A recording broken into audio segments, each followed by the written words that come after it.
On Thanksgiving Day, my nephew pointed at my daughter and said, "Mom, you're the loser's daughter." Everyone laughed. I took my daughter's hand and we left without saying a word.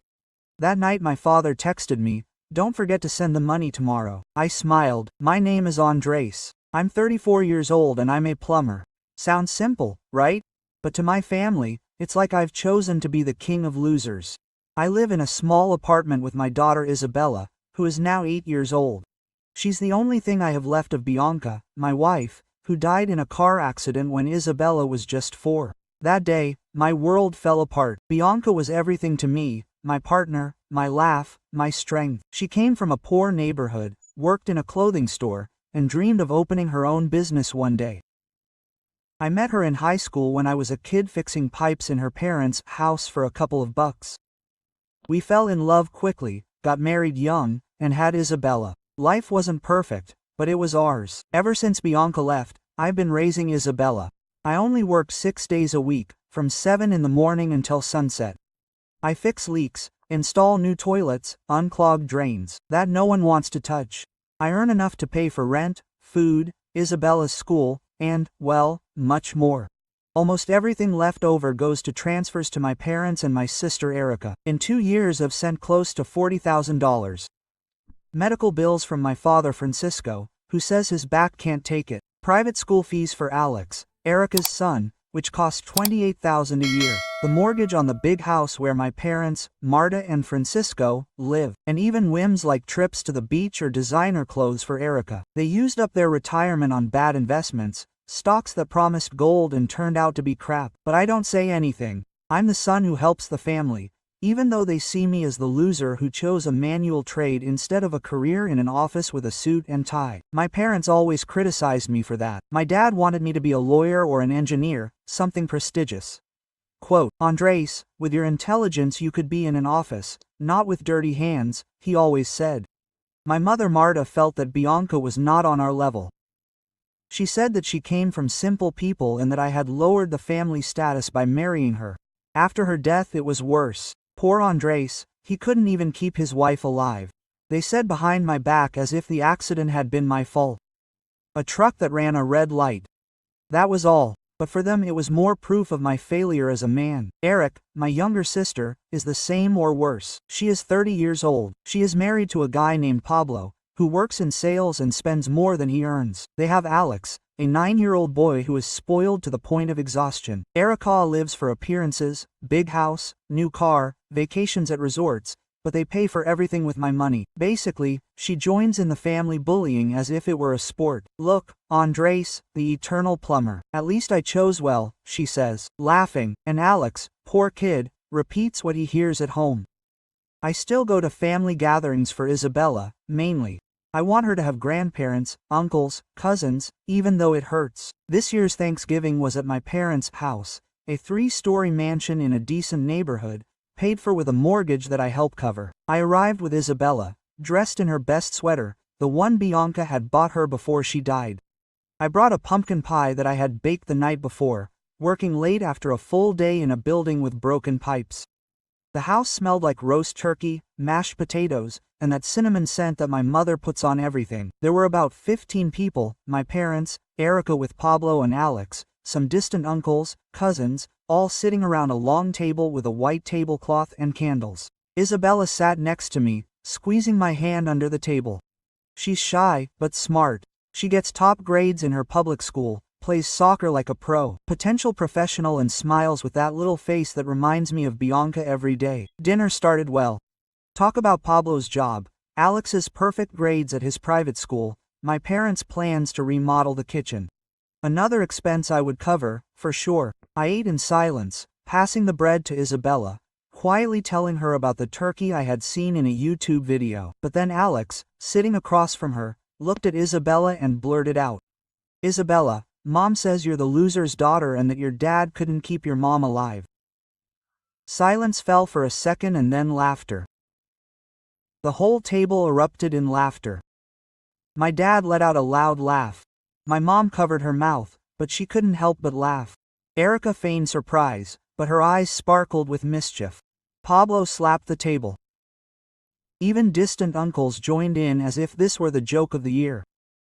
Isabella squeezed my hand so hard it hurt. I saw her eyes fill with tears, her lips quivered. She was just a little girl, she didn't quite understand, but she felt the poison. My heart shattered inside me, into pieces. I wanted to scream, to defend her, but the words got stuck. Instead, I stood up slowly, took Isabella's hand and said, "Nothing, I just walked to the door." Quote. She followed me with her half-eaten plate of food. We headed out into the cold night. The car was parked 2 blocks away because my parents' garage was full of their new cars. Isabella didn't say anything on the way, just whispered softly. I hugged her tight before getting in the car. "Everything's going to be okay, my love. Dad loves you more than anything." I drove home in silence with the radio off. Our apartment is small, 2 bedrooms, a kitchen that barely fits a table, a bathroom with a shower that sometimes leaks, ironic, being a plumber, but it's ours. Isabella went straight to her room, curled up on the bed with her teddy bear, the one Bianca gave her. I sat in the living room staring at the phone. I wanted to call someone, but who? My family was all I had, besides Isabella. Then the phone rang. A message from my dad. "Don't forget to send the money tomorrow. Alex's school fees are due and we need to pay for the mortgage." I smiled not with joy, but with something darker. A smile that said, "Enough is enough." I didn't respond to the message. I turned off the phone and left it on the table like an unlocked grenade. Isabella slept in her room with the door ajar. The light from the hallway cast a stripe across her teddy bear. I sat there until the clock struck 2 a.m., going over each accumulated insult as if they were leaks I could no longer plug. The next morning I woke her up with pancakes and orange juice. I told her she wouldn't go to school that day, that we would do something special. Her eyes lit up, but she still had that shadow from the night before. "Dad, why did they laugh at me?" she asked as she chewed. I explained to her as best I could that sometimes adults say mean things because they're sad about themselves. I didn't tell her the whole truth, not yet. I called my boss at the plumbing company and asked for the day off. "Family," I said, and he didn't ask any more questions. We set off in the old car with the windows down and the radio playing, which Isabella sang along to halfway. We stopped at a park we'd never been to before. There were rusty swings and a duck pond. We bought stale bread at a small store and fed the animals. Isabella laughed every time a duck pecked at her fingers. For a while, the world was just the 2 of us. At noon, my phone rang. "Erica," I ignored it. Then my mom ignored it. My dad sent another message. "Andres, don't be a child. Send the money before 3 or Alex's school will expel him." I read it aloud to myself and let out a dry laugh. Isabella looked at me curiously. "Nothing, love. Adult things." I decided it was time. I called Grandma Anna. She answered on the first ring as if she had been waiting. "Come on, son. Get the girl." Her voice had that firm tone that brooks no argument. We arrived at her house at 2 in the afternoon. Anna opened the door, wearing an apron and smelling of freshly brewed coffee. Isabella ran to hug her. Grandma always keeps oatmeal cookies in a glass jar. We sat in the small kitchen with its worn wooden table and old photos on the walls. Anna poured coffee for me and chocolate milk for Isabella. "Tell me everything again," Anna said. I repeated dinner word for word. Isabella added details. How Alex had made an ugly face, how Grandma Marta had laughed, covering her mouth with a napkin. Anna listened without blinking, her knuckles whitening around the cup. When I finished, Anna opened a drawer and took out a thick envelope. "This has been yours for years, Andres. The house on Roble Street, 3 rooms, garden, paid for in cash. I bought it when Bianca was pregnant, thinking I would give it away on Isabella's 5th birthday. But the time never came until today. I opened the envelope. The deed had my name on it. The address was 4 blocks from Isabella's school. I felt the air escape from my chest. What? I worked double shifts for 40 years, son. Every penny saved. Your parents know it existed, but I never told them where. They thought it was a vacant lot. He smiled mischievously. We cut everything off today. I called my lawyer. Joint accounts closed. Escrow canceled. Automatic payments stopped. As of this second, Marta, Francisco, and Erica are alone. Isabella didn't quite understand, but she saw my face and clapped.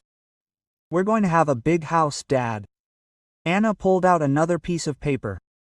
And this is a temporary restraining order. If Erica comes within 100 meters of the girl's uncle, she's going to jail. I already talked to the judge, he's a friend from high school. We left there with the envelope under our arms and our hearts beating fast. We stopped at an ice cream shop on the way. Isabella chose strawberry with sprinkles. I didn't eat a bite, my head was spinning. We arrived at the apartment at dusk. I packed the essentials in 2 suitcases, clothes, photos, Bianca's, Isabella's teddy bear, my basic tools. I left the rest. I didn't want anything that smelled of that old life. At 7 the doorbell rang.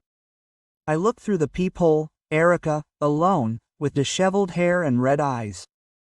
She knocked hard. Andres, open the door. We need to talk. Isabella got scared and hid behind me. I called the police on my cell phone. They arrived in 7 minutes. Erica screamed that she was family, that I couldn't do this to them. The officer explained the restraining order. They took her away in handcuffs while she kicked. That night we slept at Anna's house. Isabella on the sofa bed, me on the floor with a blanket. Before going to sleep, Anna showed me the new will. Everything for me and Isabella. Not a penny for the others, she said. I closed my eyes and for the first time in years I slept without having bad dreams. The next day the mass messages began. My dad, this is ridiculous. Give the money back. My mom, think about your nephew. Erica, from the police station. They're taking Alex out of school. I ignored them all. I went to the bank and opened a new account in my name only. I transferred what was left of my savings. Then I called my boss. I quit. I'm starting my own company. I hung up before he could answer. The house on Oak Street was waiting for us with the keys in the door. We went inside at dusk. It smelled of fresh paint and possibility. Isabella ran through the empty rooms shouting echoes. I stayed in the kitchen looking out the window at the garden. There I would plant tomatoes like Bianca always wanted, but the drama wasn't over. That same week the letter from the bank arrived, impending foreclosure on my parents' house. Erica lost the car. Ellen claimed it. Pablo filed for divorce on WhatsApp and Alex, poor Alex, was transferred to a public school in the middle of the term. In the meantime, we painted Isabella's room purple. We bought a puppy from the shelter, a black Labrador that Isabella named Pavo in honor of the dinner. Fateful. Life was starting to taste different. The first weekend in the new house we dedicated to making ours. Isabella and I went to the hardware store in the old van. We loaded up cans of paint, rollers, tape, and a bunch of dreams. She chose a deep purple for her room, like the flowers Mom put on the table. She said, I didn't argue. We spent the entire Saturday with loud music, splashed with paint, and laughing every time Pavo would get in between the paintbrushes and come out with purple glue. By evening, the room was sparkling. Fresh walls, a new bed we'd assembled together, and a poster of his favorite football team proudly plastered on it. On Sunday, we planted tomatoes. I dug the soil in the backyard while Isabella watered it with a hose that got tangled around her feet. Pavo ran after the drops, nibbling at the water as if it were a game. Anna arrived with a box of seeds and a homemade apple pie to celebrate independence, she said, and we sat on the porch eating as the sun went down. We talked about everything and nothing, about how Isabella wanted a swing set, about my plans for the plumbing company, about the neighborhood gossip that Anna knew better than anyone. The next few days were a whirlwind. I registered Fontaneria Andres y Hija with the City Hall. Isabella insisted on her name being there if only for fun. I printed simple cards, my name, new phone number, a wrench and flower logo. I started small, neighbors, friends from Isabella's school, word-of-mouth recommendations. The first customer was Mrs. Lopez from next door with a leak in her sink. I charged fairly, worked fast, and left everything spotless. When she left, she gave me an envelope with a tip and the phone number of her sister-in-law who needed all the plumbing in her restaurant replaced. That's how the snowballing began. While my life was going up, my parents and Erica's were going downhill. I got a certified letter from the bank. The big house went bankrupt. My parents tried to fight it in court, claiming a clerical error, but evidence of the transfers I'd made over the years showed they couldn't afford it without me. The judge was clear. Live within your means. They moved into a 2-bedroom apartment in a modest neighborhood, the same kind of place I'd lived my whole life. My dad got a job as a night security guard. My mom cleaned offices at night, mornings. None of them spoke to me directly, but Anna took the complaints. Andres abandoned us. He is cruel to his own blood. Anna would hang up without saying goodbye. Erica was the toughest case. After Pablo was arrested for violating the restraining order, he filed for divorce. In the papers he cited irresponsible behavior and asked for sole custody of Alex. Erica fought back with child support demands, but since Pablo earned less and she had no steady job, the judge granted her joint custody and forced her to find work. She ended up as a cashier at a supermarket, 8-hour shifts on her feet. Alex went from private school to the neighborhood public school. The first day he cried because he didn't know anyone.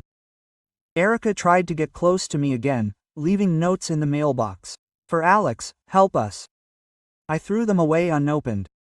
A month after we moved, Isabella turned 9. We had a simple party in the garden, balloons, homemade pizza, chocolate cake. We invited her soccer teammates and Anna, who brought a gift wrapped in newspaper, a professional ball signed by a famous player he knew from his time at the factory. Isabella screamed with excitement.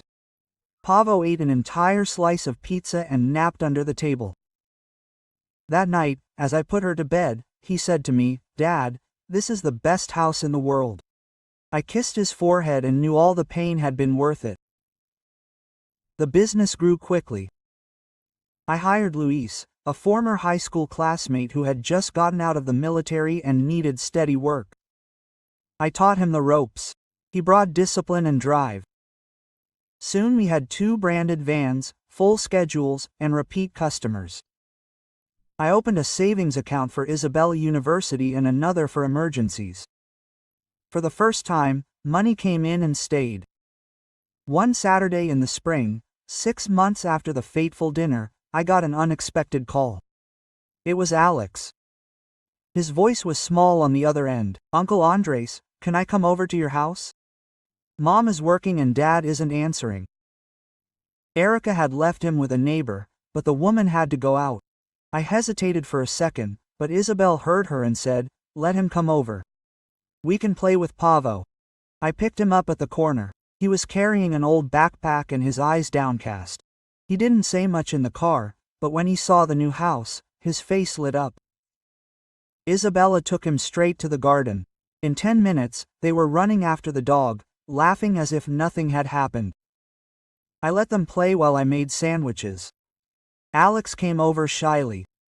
"What I said at dinner, Mom made me. I'm sorry." I put a hand on his shoulder. "It's over, champ. Today it starts again." We ate on the porch. Anna arrived with more cookies and stayed to watch Isabella's soccer game. That afternoon, Alex sat in the bleachers with us, cheering every goal as if it were his own. Erica showed up at the end of the game, dressed in her supermarket uniform and with dark circles under her eyes. She saw Alex happy and stood at the door of the car without getting out. I stared at her. If you want to see him, coordinate with me. No yelling or drama. She nodded. Her eyes were moist. She left without saying anything else. Exactly 1 year after Thanksgiving. Thank you. I organized a dinner at our house. Just the 4 of us, Anna, Isabella, Pavo, and me. Roast turkey, bought, not married, mashed potatoes, pumpkin pie. Isabella set the table with paper napkins and drawings she had drawn in school. Our new family. Anna updated the will that same week, the house where we lived, her savings, everything for Isabella and me. Quote, so that they will never depend on anyone again, she said. We toasted with apple juice. Isabella raised her glass to Dad, who is the best plumber and the best dad. Anna added, and to Bianca, who looks down on us. Pavo barked in approval. That night, as I washed the dishes, I looked out the window at the garden. The tomatoes were growing strong, red, and juicy. Isabella and Pavo slept on the couch, exhausted from playing so much.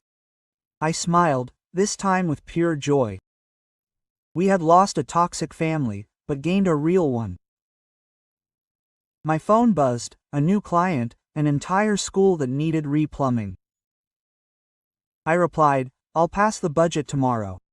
Life finally tasted like freedom. Yeah,